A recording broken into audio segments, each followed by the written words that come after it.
Hello everyone, कैसे हैं आप सभी लोग। सभी बहनें कैसी हैं। उम्मीद है सब अच्छी होंगी, सब अपनी तैयारी को बहुत अच्छे से कर रही होंगी। तो सभी लड़कियों के कमेंट आ रहे हैं, मैसेज आ रहे हैं कि कोर्ट केस में क्या हो रहा है, हियरिंग हुई है या नहीं हुई है, कोर्ट की डेट लगी है या नहीं लगी है। और काफ़ी लोगों को तो ये भी कन्फ्यूज़न है कि कोर्ट केस हुआ है या नहीं हुआ है। तो वैसे तो मोस्टली सभी बहनों को इन्फॉर्मेशन मिल गई होगी, लेकिन कुछ लड़कियां हैं जो मेरे से पूछती हैं कि दीदी आप बताइए क्या हो रहा है। तो आप लोगों को बता दूं, जैसा कि मैंने पहले भी बताया था, आपका कोर्ट केस हो चुका है। इस बात में कोई भी झूठ नहीं है। आपका कोर्ट केस हो चुका है और अब आपका कोर्ट केस ऑनलाइन भी शो होने लगा है। और जल्दी आपको रिट नंबर भी बता दिया जाएगा मेरे द्वारा कि आपका कोर्ट केस कहाँ पे ऑनलाइन शो हो रहा है, कैसे देखना है, कितना रेट नंबर है, सब कुछ आपको बता दिया जाएगा। तो थोड़ा सा सब्र रखिए। और मोस्ट प्रोबेबली चांसेस हैं कि नेक्स्ट वीक आप लोगों की हियरिंग हो जाएगी। और जैसे ही हियरिंग होती है मेरे द्वारा आप लोगों को बता दिया जाएगा। और हियरिंग होने के बाद हियरिंग में क्या क्या हुआ सब कुछ मेरे माध्यम से आपको बता दिया जाएगा। सभी बहनें पॉजिटिव रहें, तैयारी करते रहें। कल जब मैं लाइव आई थी तो एक बहन ने मुझे कमेंट किया था कि उनको मरने का मन करता है, सुसाइड करने का मन करता है। तो जो भी बहनें इतनी हताश और निराश हो रही हैं, हताश और निराश होने की ज़रूरत नहीं है। देखिए, कुछ भी चीज़ परमानेंट नहीं होती है, कोई भी वक्त परमानेंट नहीं होता है। अगर आज दुख है तो कल सुख भी होगा, आज अगर बुरे दिन हैं तो कल अच्छे दिन भी आएंगे। और प्रयास हमारा पूरा है, हमें पूरा विश्वास भी है कि चीज़ें हमारे हक में होंगी और रिज़ल्ट रिवाइज्ड होगा और सभी बहनों का रिज़ल्ट रिवाइज्ड होगा। याची लाभ जैसा कुछ नहीं है। जो लोग आपको बहका रहे हैं कि याची बन जाइए, याची लाभ मिलेगा, तो ऐसा नहीं है।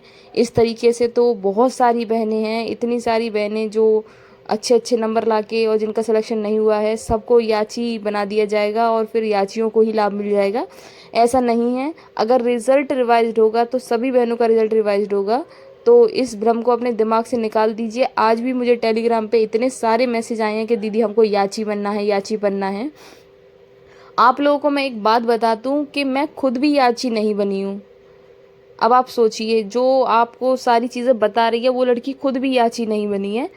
तो याची बनने जैसा कुछ भी नहीं है, क्योंकि लाभ मिलेगा तो सबको मिलेगा। क्योंकि आप पर्टिकुलर किसी क्वेश्चन को लेके कोर्ट में नहीं गए हो, आप भर्ती के नोटिफिकेशन को लेके कोर्ट में गए हो कि आप भर्ती नोटिफिकेशन के आधार पे पूरी करिए।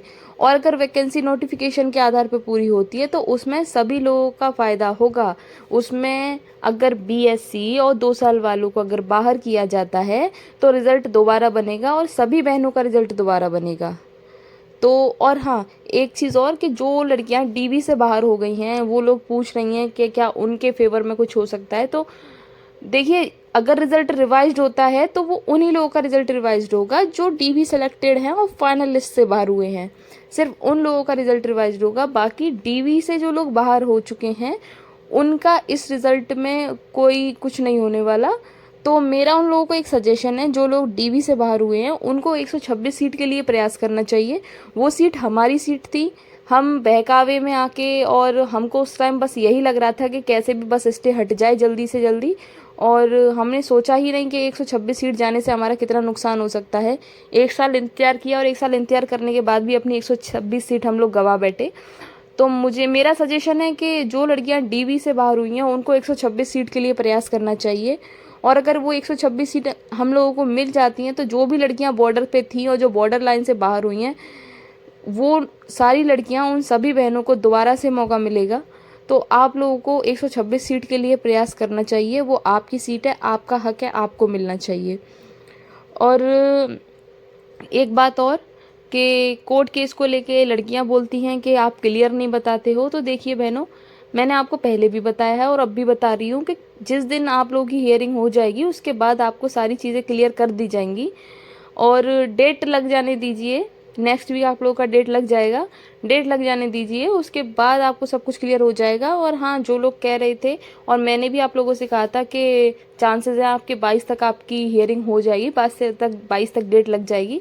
तो कुछ पर्सनल इश्यूज़ की वजह से, कुछ प्रॉब्लम्स की वजह से चीज़ें थोड़ा डिले हो गई। लेकिन ऐसा नहीं है कि चीज़ों को रोक दिया गया है या चीज़ें रनिंग में नहीं है। कुछ चीज़ों की वजह से चीज़ें डिले हुई हैं, लेकिन काम सभी हो रहे हैं। और 99% विश्वास रखिए, चीज़ें हमारे हक में आएंगी। गलत हुआ है और चीज़ें सही होंगी और हमारे हक में होंगी। इस चीज़ पर आप विश्वास रखिए, सपोर्ट कीजिए, जितनी बहनें सपोर्ट करना चाहती हैं सपोर्ट कीजिए। ये हमारी लड़ाई है, आप सबकी लड़ाई है और सबका समर्थन की ज़रूरत है और सबका सपोर्ट होगा। आगे हम लोग भी कह पाएंगे कि चलो हमने प्रयास तो किया, एटलीस्ट हमें प्रयास तो करना चाहिए। क्या पता सब कुछ अच्छा हो जाए, सब कुछ हमारे हक में हो जाए और आज जिन लोगों की वजह से और जिन चीज़ों की वजह से आज हम लोगों को जो दिन देखने पड़े हैं, जो दुख हमें देखने पड़े हैं, क्या पता वो दिन खुशियों में बदल जाएं। तो सभी बहनें प्रयास करिए और जो लोग कहते हैं कि अदर वैकेंसीज़ की तैयारी करिए, वो लोग इस वैकेंसी को छोड़ दें और वो अदर वैकेंसी की तैयारी करने लग जाएं तो हम जानें, जो हमें सजेशन देते हैं कि आप छोड़ के अदर वैकेंसी की तैयारी करिए। इतना इजी नहीं होता है और यूपी में एक एक वैकेंसी 4-4 5-5 साल लगा लेती है एक वैकेंसी पूरी होने में। और जब किसी के एक साथ 4-5 साल बर्बाद होते हैं तो बहुत दुख होता है। और उन लोगों का क्या होगा जो ओवर एज हो चुके हैं, उन लोगों का तो सब कुछ खत्म हो गया, वो लोग क्या करेंगे। और यूपी में अभी हाल फिलहाल कोई वैकेंसी भी नहीं है और जो वैकेंसी हैं उनमें सभी लोग फॉर्म तो नहीं भर सकते, सबके पास बीएड नहीं है, सबके पास वो योग्यताएं नहीं हैं जो वैकेंसी आ रही हैं। तो सबकी लाइफ में अपने अपने पर्सनल इश्यूज़ हैं। तो सजेशन देना बहुत इजी होता है लेकिन जिसके ऊपर बीत रही है वही जानता है। बाकी का ये है, हम ये भी नहीं कहेंगे कि बिल्कुल इसके भरोसे बैठ जाओ, अपनी सारी चीज़ें छोड़ दो, अपनी तैयारी पर फोकस करो, फिर से शुरू करो। मैं जानती हूँ कि फिर से इतनी बड़ी ठोकर खाने के बाद फिर से शुरुआत करना, फिर से चीज़ें शुरू से शुरू करना बहुत मुश्किल होता है। मेरे साथ खुद बहुत प्रॉब्लम्स हो रही हैं और मैं आपको क्या ही बताऊं, मुझे तो उम्मीद ही नहीं थी कि मेरे साथ ऐसा हो जाएगा। और जिस दिन रिज़ल्ट आया था मुझे तो ऐसा लग रहा था कि मैं मर जाऊं, मेरे पास कुछ बचा ही नहीं है। लेकिन फिर खुद को समझाया, सोचा कि एक दिन रो लूँ चाहे हर रोज़ रो लूँ, लेकिन रोने से कुछ मिलेगा नहीं। तो फिर सोचा कि अपने लिए, अपने हक के लिए लड़ेंगे और अपना आगे भी प्रयास करेंगे और जो होगा वो देखा जाएगा। लेकिन अब हर चीज़ में आगे रहेंगे, कहीं भी पीछे नहीं हटेंगे और मैं आप लोगों के साथ हूँ, हम सब आपके साथ हैं और हमें पूरा विश्वास है कि हमारे साथ जो गलत हुआ है वो सही होगा। वो जो हमारे साथ किया गया है उसको सही करना पड़ेगा आयोग को, क्योंकि चीज़ें गलत हुई हैं और चीज़ों को नोटिफिकेशन के अनुसार आप करिए और चीज़ें अगर नोटिफिकेशन के अनुसार होंगी तो किसी बहन को कोई आपत्ति नहीं होगी। और सबसे बड़ी चीज़ है, आप लोग हमारा रिजल्ट दिखाइए, स्कोर कार्ड दिखाइए। जब आप पैट परीक्षा का इतने अभ्यर्थियों का स्कोर कार्ड दिखा सकते हैं तो हमारा स्कोर कार्ड दिखाने में आपको क्या परेशानी है। आप हमारा स्कोर कार्ड दिखाइए, हमें भी पता चले कि हम कितने पानी में हैं, हमें भी पता चले कि हम कितने नंबरों से बाहर हुए हैं। इतना हक तो एटलीस्ट हमारा है, इतना हक तो हर बहन का है कि वो इतना जान सके कि स्कोर कार्ड उसका क्या रहा। तो मेरी तो आयोग से यही रिक्वेस्ट है कि सभी बहनों का स्कोर कार्ड जारी किया जाए। जैसा कि आयोग ने बोला भी था कि हम भर्ती का अंतिम रिजल्ट देने के बाद स्कोर कार्ड जारी कर देंगे, लेकिन मुझे कोई भी ऐसी उम्मीद नहीं दिखाई दे रही कि हमारा स्कोर कार्ड आ सकता है। तो इसके लिए भी प्रयास करिए कि हमारा स्कोर कार्ड दिखाया जाए और आरटीआई लगाइए।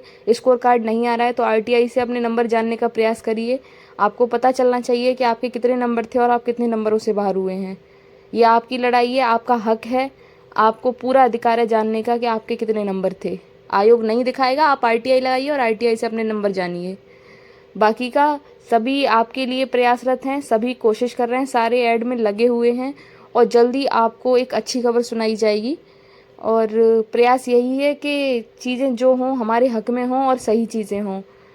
बाकी का ऐसे ऐसे सबूत हैं हमारे पास में कि हमें पूरी उम्मीद है कि हमको न्याय मिलेगा और ज़रूर मिलेगा।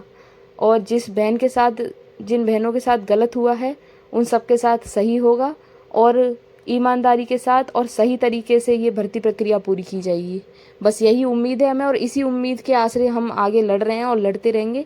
जब तक हमें उम्मीद है हम लड़ेंगे और हम प्रयास करेंगे कि हमारे साथ जो गलत हुआ है हम उसको सही कर सकें। और कोई भी बहन हिम्मत मत हारिए, सब साथ रहिए, सब सहयोग करिए और जल्द ही आपको एक अच्छी खबर मिलेगी। आप बस हियरिंग हो जाने दीजिए, उसके बाद में मैं आपको बताऊंगी कब क्या होना है, कैसे होना है, सारी चीज़ें मैं बताऊंगी। और मुख्य सेविका से रिलेटेड सारी खबरों को जानने के लिए, सारी अपडेट्स को जानने के लिए आप मेरे चैनल को सब्सक्राइब कर लीजिए और मैं टेलीग्राम का लिंक भी प्रोवाइड करवा दूंगी, तो आप टेलीग्राम चैनल को भी ज्वाइन कर लीजिए। और पर्सनली जो बहनें व्हाट्सअप ग्रुप से जुड़ना चाहती हैं, मैंने व्हाट्सअप ग्रुप का लिंक कल रात को जो मैं लाइव आई थी उसमें प्रोवाइड करवा दिया है। आप वहाँ जाइए, किसी भी एडमिन को कॉन्टैक्ट करिए, एडमिन से बात करिए, अपने डॉक्यूमेंट दिखाइए और आप ग्रुप में ऐड हो सकते हैं। तो जल्दी एक अच्छी खबर के साथ मिलूंगी आप लोगों से और ध्यान रखिए अपना, अपनी पढ़ाई को करते रहिए, अपने और अपनों का ध्यान रखिए। मिलते हैं नेक्स्ट वीडियो में, तब तक के लिए टेक केयर, बाय बाय।